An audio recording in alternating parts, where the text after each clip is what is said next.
kalakay, magpapalit po tayo ng wiper blade ng Honda Civic FD. Yan, yung mga naka-FD dyan. So, ganito. Ano yung mga palitan? So, ito, yung old, wala lang po siyang lock, natanggal. O yun ito, yung cover.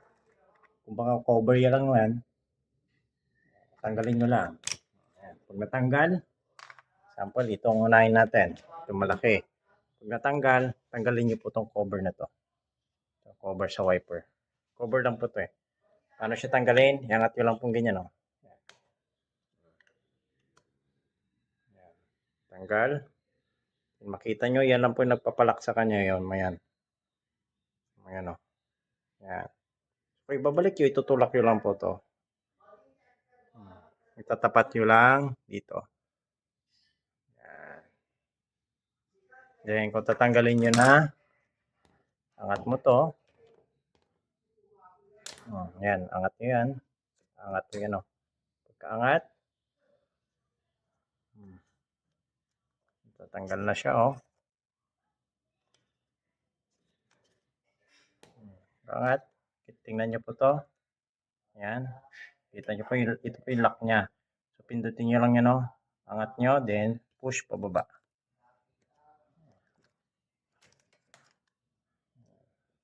Push pababa. Yan. Tanggal na.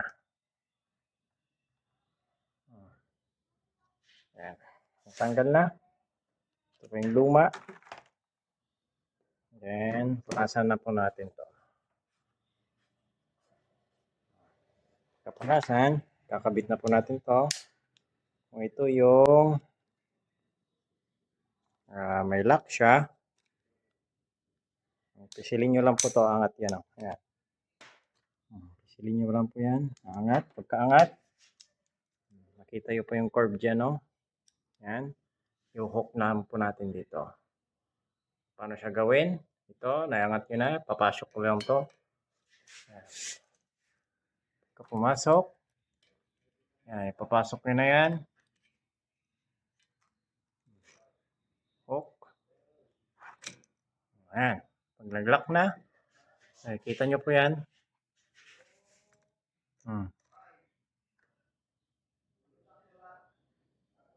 Ayan, pumasok na siya. Nag-lock na. Then, kanya na ibaba.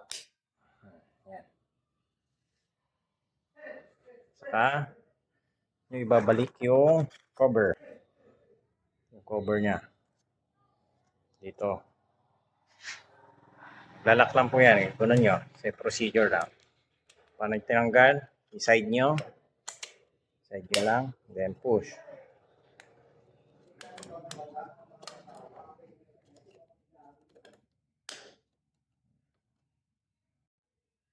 Ayan. Pag nalagay ng cover, so fit na siya. Ayan.